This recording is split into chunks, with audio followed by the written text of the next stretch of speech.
The morning heat shimmered off the asphalt outside Los Angeles International Airport, the kind that made metal groan and tempers simmer just below the surface. Inside Gate 42B, the air conditioning fought to hold the tension at bay, humming above the quiet buzz of early travelers clutching overpriced coffee and boarding passes. Amid the crowd stood Dr. Simone Harper, 35, polished and precise in a cream blazer and slate-grey slacks. Her heels clicked softly against the polished floor as she approached the gate. No entourage, no announcements, just a leather carry-on and the kind of stillness that comes from long battles fought in silence.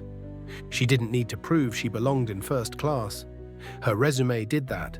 CEO of Nurovia, a biotech powerhouse revolutionizing pediatric neurology. But status didn't shield you from bias. Not when your skin told a different story than the suits around you. When the boarding call echoed overhead, Simone rose without fanfare. The gate agent offered a lukewarm smile, and her boarding pass was scanned without eye contact. Seat 2A first class. No apologies. She stepped onto the jet bridge and into the cool hush of luxury. Leather seats gleaming under dimmed lighting, a faint citrus scent from freshly wiped surfaces, and the soft shuffle of polished shoes settling into plush carpet. She hadn't come looking for conflict, but within minutes, a routine request for a glass of champagne would expose a truth no one wanted to face, and trigger a 5-minute chain reaction that would leave careers shattered and passengers speechless. Because when you try to diminish a woman like Simone Harper, you don't just risk a scene, you risk a system collapsing in front of everyone. The first-class cabin of Flight 417 gleamed like a showroom under low, flattering lights. Brushed aluminum accents, warm walnut trim, and champagne-colored leather cradled the morning's elite. The air inside smelled faintly of citrus and ambition. Fresh linen uniforms, hot towels steeped in lavender, and the almost imperceptible whisper of wealth humming between the seams. Dr. Simone Harper, 35, stepped through the curtain as if crossing a threshold between two worlds. Behind her, the din of the boarding economy. Ahead, a curated oasis of exclusivity. Her walk was measured, not haughty, heels silent on plush carpet, shoulders squared beneath a tailored ivory blazer. She moved with the kind of grace that didn't beg for attention, but demanded space. Seat 2A window. She placed her carry-on overhead with practiced precision, the soft thud of leather meeting compartment and quiet punctuation. Beneath her calm exterior was a mind constantly assessing, an instinct sharpened not just by boardrooms and biotech deals, but by years of needing to read a room before the room read her. She slid into her seat, exhaled once, and let her fingers skim across the textured menu tucked into the armrest.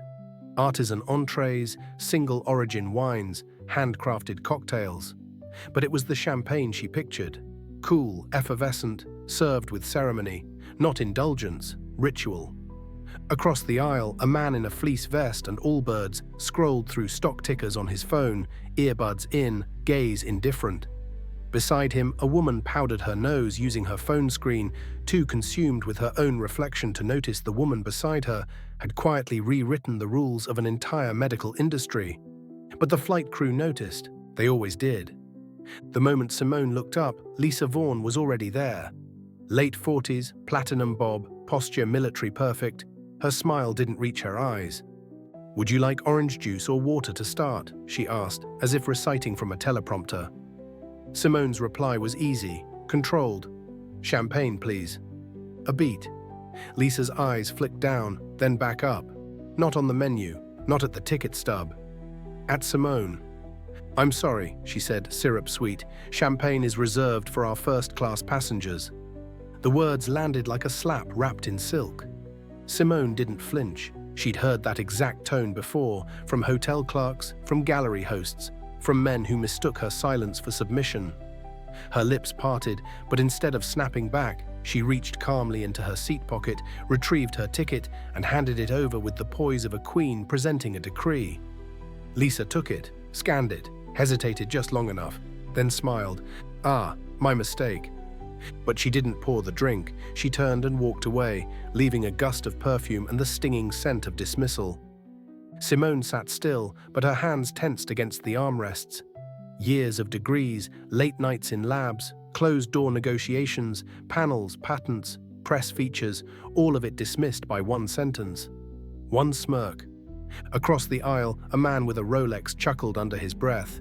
He raised his flute toward Lisa as she passed again, nodding toward Simone. "Some people don't know how to act in first class," he whispered. It wasn't meant to be heard, but she heard it, and she wasn't just listening anymore, she was calculating. As the plane door sealed with a hiss and the engines began their low, hungry growl, Simone didn't fume. She didn't speak. She reached for her phone. The real flight was about to begin. RTN. The hum of the engines had barely settled into rhythm when Simone felt it. The change in cabin energy. Not turbulence, tension, invisible, but pulsing. The kind of atmosphere that rises when someone dares to challenge the unspoken rules of who gets to belong. She kept her gaze forward, posture relaxed, but inside her chest, something ancient stirred. A memory, sharp and unshakable. She was 9 years old again, watching her mother, Simone Harper, a school principal who once led a desegregation initiative in Alabama, stand stone still as a maitre d' at a high-end restaurant and refused them entry. "We're booked," he'd said, even though Simone had seen 2 empty tables through the glass.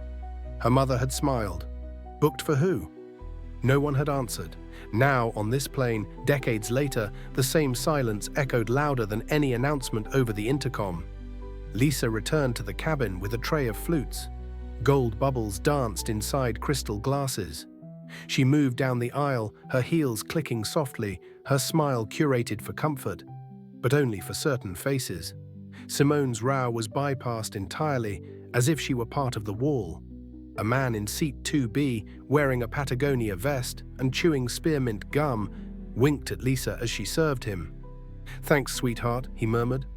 Lisa laughed, light and unforced. "Let me know if you need anything else." Simone's seat remained dry. Her patience, however, was growing thinner.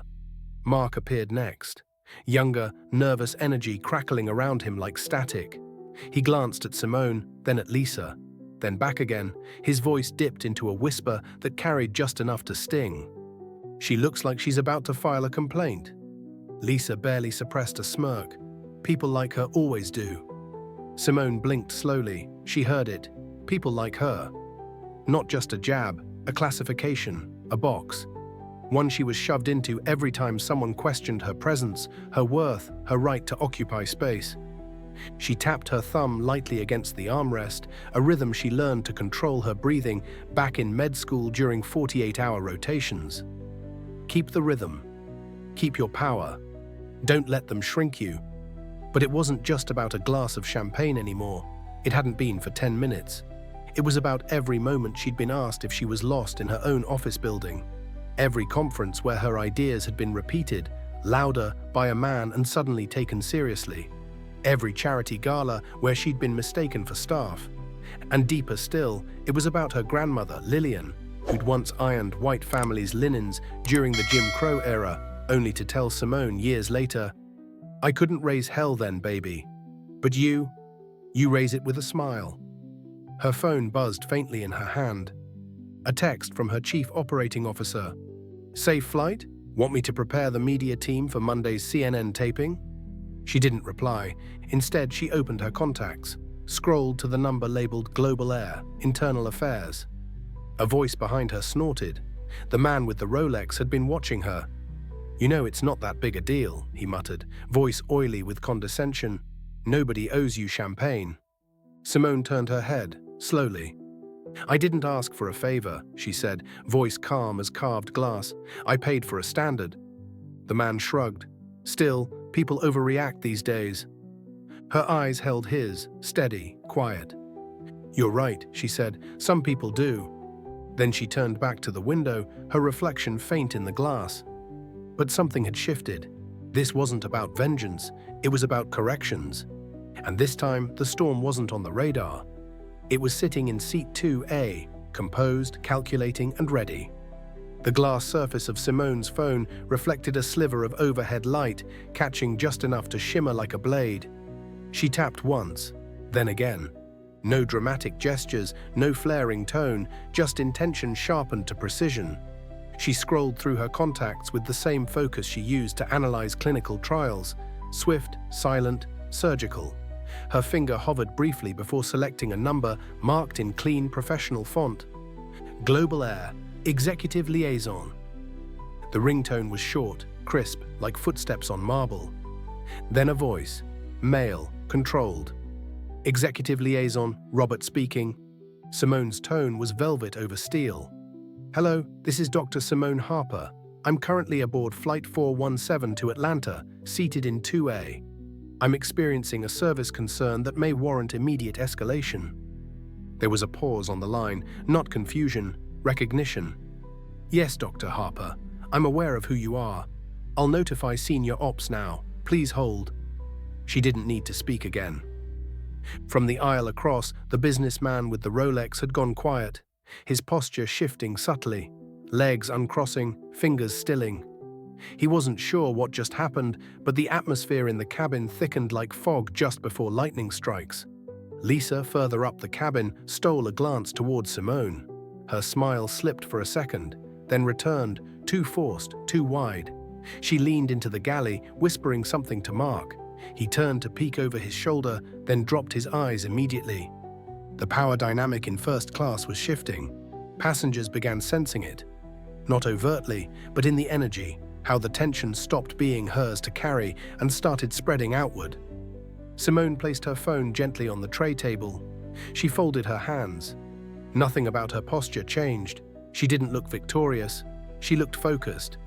From the galley, Lisa peeked again, this time longer. What did she say on the phone? Mark hissed under his breath. Lisa's jaw tensed. She's bluffing. People like her always pull this kind of thing. Mark shook his head. She didn't sound like she was bluffing. They weren't whispering quietly enough. Simone heard every word. Behind her, a middle-aged woman in designer sunglasses slowly closed her magazine. She glanced towards Simone, then at Lisa, then back. Something uncomfortable flickered behind her lenses. Awareness, perhaps. Guilt, maybe both. The cabin door hadn't opened, but the balance of control already had. Then came the shift, not loud, authoritative. The cockpit door opened with a solid metallic click. A uniformed crew member stepped out, leaned toward the galley, and spoke a single sentence into the intercom's crew channel. 10 seconds later, the jet bridge reconnected. A man in a charcoal suit boarded the aircraft, moving with the stillness of someone used to people getting out of his way. Tall, clean-shaven, mid-50s, with the kind of badge clipped to his lapel that didn't need to be read to be respected. Passengers looked up. Murmurs began. "Excuse me," he said to Lisa. "Are you the lead attendant on this flight?" Lisa straightened. "Yes, Good. I need you and your associate to join me near the galley immediately." She hesitated. "Is there—" The man's tone turned glacial. "Now." Mark froze with a tray still in his hand. Glasses rattled. The man turned towards Simone, eyes softer now. "Dr. Harper, I apologize for the delay. I assure you, this will be resolved." Simone nodded once. No theatrics, just acknowledgement. Lisa and Mark were led away down the aisle, their posture stiff, their steps heavy. No one clapped, but no one looked away either. In that silence, something settled. A quiet verdict, not shouted, executed. Simone returned her gaze to the window, the clouds beyond rolling like smoke across a calm sky. Her reflection hovered just behind the glass, composed, poised, and for the first time this morning, undisturbed. The cabin door sealed again, with a soft pneumatic hiss cutting off the last whisper of terminal noise. Engines rumbled beneath the floor like a warning. Flight 417 was finally ready for departure, but the real turbulence had nothing to do with altitude.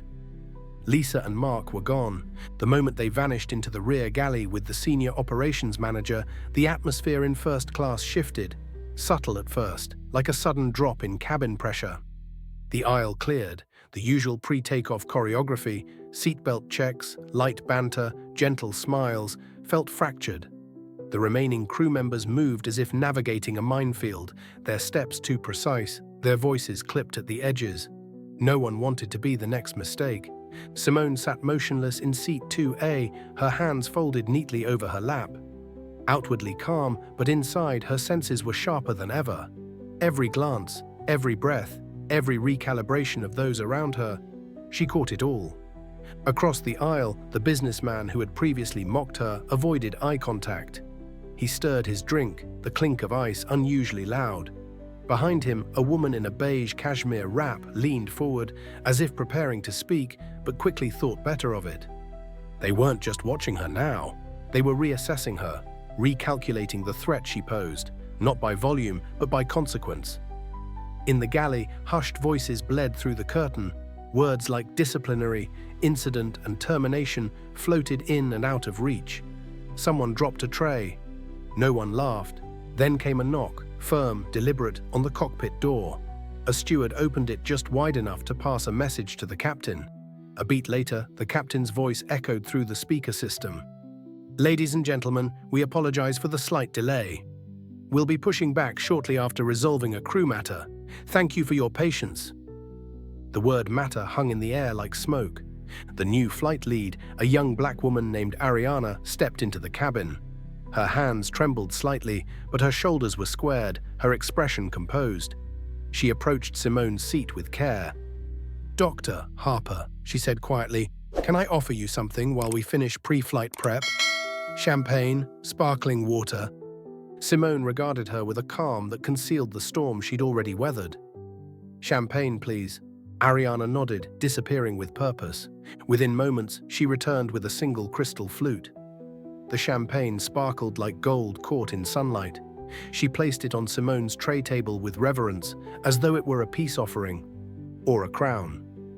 "Thank you," Simone said softly. Ariana blinked, her voice barely above a whisper. "Thank you, for everything." Simone tilted her head slightly, not an acknowledgement of power, but of shared understanding. In the back galley, voices rose.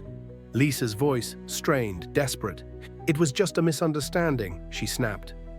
The manager's reply was low, firm, and final. It wasn't a misunderstanding.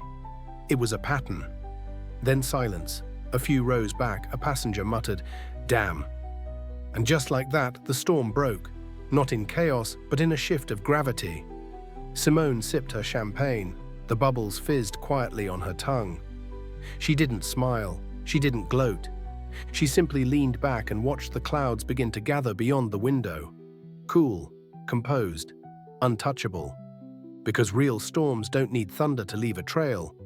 Sometimes, the fiercest reckonings arrive with silence as their blade. And on Flight 417, everyone knew. This wasn't just about a drink anymore. It was about everything they assumed she wasn't, and everything she refused to let them forget. 38,000 feet above the ground, Flight 417 pierced through the troposphere like a knife through silk. The sky outside was calm, an endless canvas of blue. But inside the cabin, something far more powerful had taken flight. Respect. It crept in slowly, replacing the disbelief, the judgment, the thinly veiled disdain that had greeted Dr. Simone Harper at the start of the journey. She didn't command it with volume or demand it with aggression. She earned it with control. But the moment of reckoning hadn't landed yet. It walked in. The curtain at the front of first class pulled back, revealing the senior operations manager.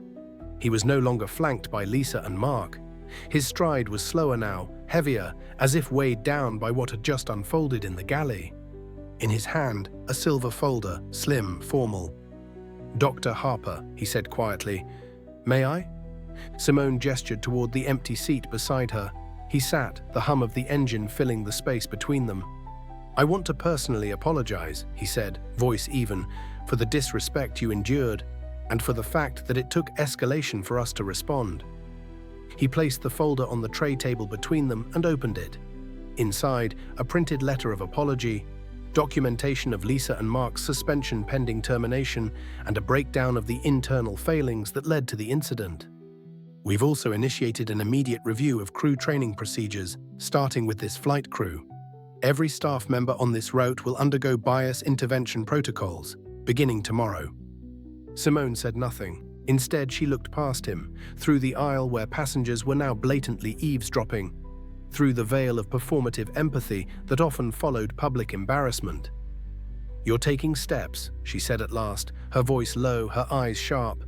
"That's good. But let me ask you something. Would any of this have happened?" She tapped the folder lightly. "If I hadn't made a call?" The man hesitated. "No," he admitted, "it wouldn't have." She nodded once. "Then it's not enough." He straightened slightly, tension bracing his jaw. "What would be enough?" Simone turned to face him fully now. "Accountability isn't just punishment," she said. "It's culture. You can fire 2 people. You can issue a public apology. But if everyone else on this plane just files it away under PR crisis averted, nothing changes." The manager exhaled. "We want your help." Her eyebrow lifted. "Help?" "We're establishing an advisory panel for equity in flight services, external consultants, policy experts. We'd like you on it." She studied him. The offer wasn't performative. It was tactical, smart, but it was also sincere. And it reminded her of what her mentor once told her long before she was a CEO. If they open the door, even just a crack, don't just walk through. Redesign the whole damn hallway. "I'll consider it," she said. He smiled. "That's all I ask." As he rose, several heads turned quickly away. Too late. They'd been listening. The businessman across the aisle, the one with the Rolex and too many assumptions, leaned forward again. "Dr. Harper," he said, quieter than before. "I just wanted to say, I misjudged you, and I'm sorry." She met his eyes. No triumph, no anger, just clarity. "I didn't need you to believe in me," she replied. "I needed you to respect me before knowing who I was." He nodded, awkward, chastened. Simone turned back to the window, the sunlight kissing the edge of her reflection. For the first time all flight, the air felt lighter. But she knew it wasn't over. It never is. Because being the one they didn't see coming means you're also the one who has to stay long enough to make sure they never forget. As the plane began its descent into Hartsfield-Jackson Atlanta International, the cabin lights dimmed to a warm amber glow. Outside the window, the city stretched like a mosaic. Grids of golden highways, rivers of taillights, and the glint of glass towers catching the last light of day. A serene skyline cloaked in calm, but inside the plane, change stirred restlessly beneath the surface. Simone Harper adjusted the cuffs of her blazer, her expression composed, but her mind razor-sharp. This wasn't just another landing, it was a pivot point. For Global Air, for every silent observer in that cabin, and in some ways, for her. The captain's voice broke through the quiet. "Ladies and gentlemen, we'll be making our final approach shortly. Please ensure your seatbelts are fastened as we prepare to land." Routine words. But for once, the weight behind them was not routine. In the galley, attendants whispered in nervous cadence, not about menus or turbulence, but about what had just happened, what it meant, and how close any of them might have been to becoming Lisa or Mark. Ariana, the new lead flight attendant, moved carefully through the cabin. She stopped briefly at Simone's seat. Her voice was low, careful.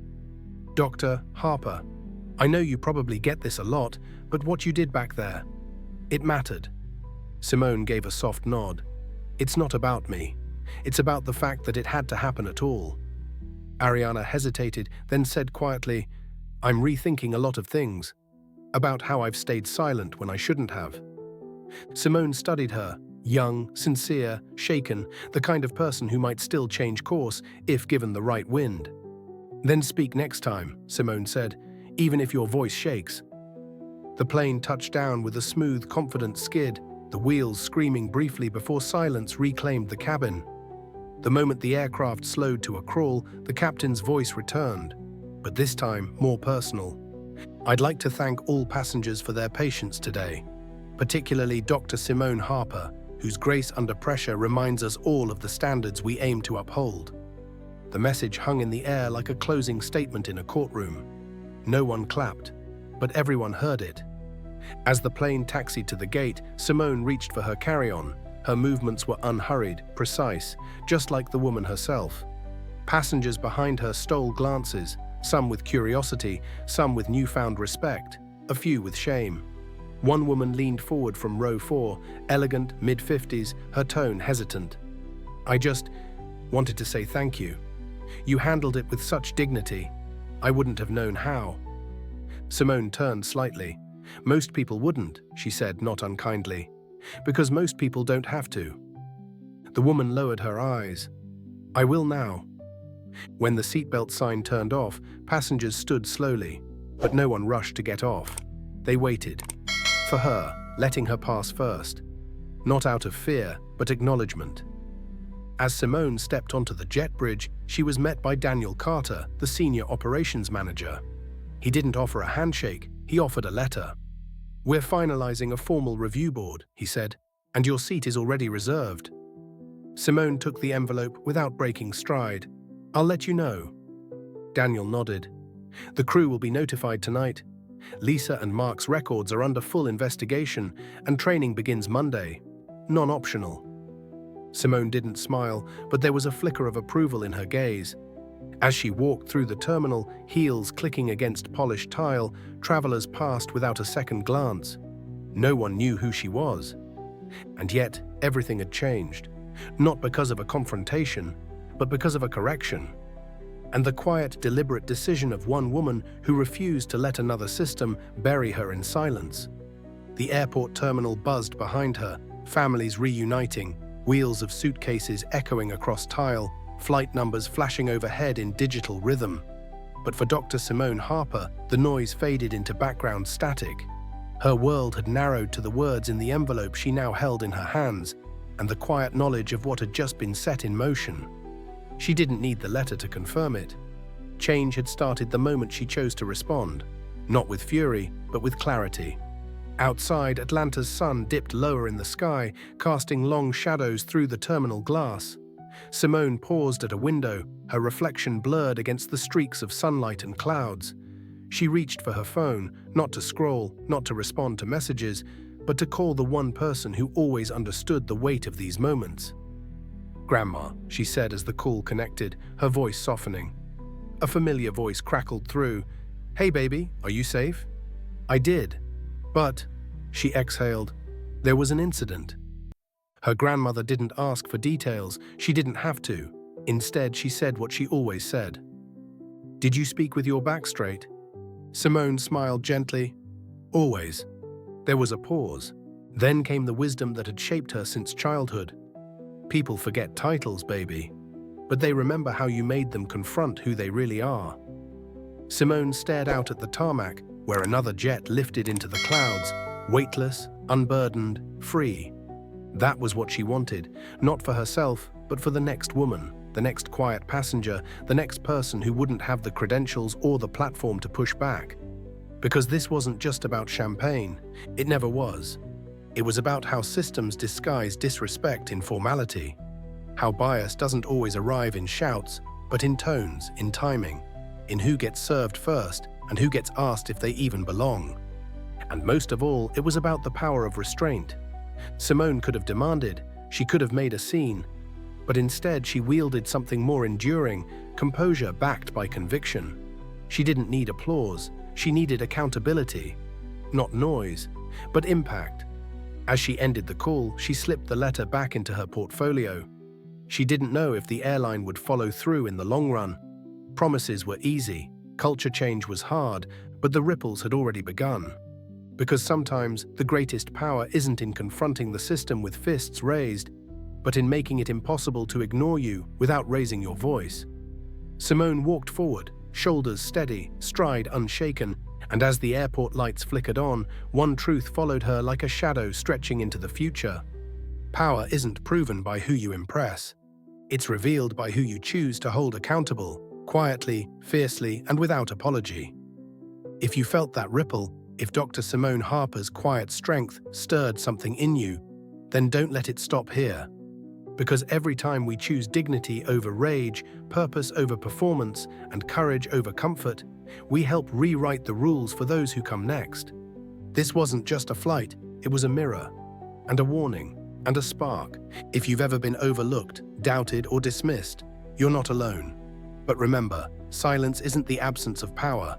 Sometimes it's where it begins. So hit that like button if this story moved you, share it with someone who needs to know they're not invisible, and subscribe for more stories where justice speaks. Not always loudly, but always clearly. Turn on notifications and join us next time for another true tale that proves the most powerful people in the room are often the ones they never saw coming. Thanks for watching. Until next time, stay bold, stay grounded, and never stop making ripples.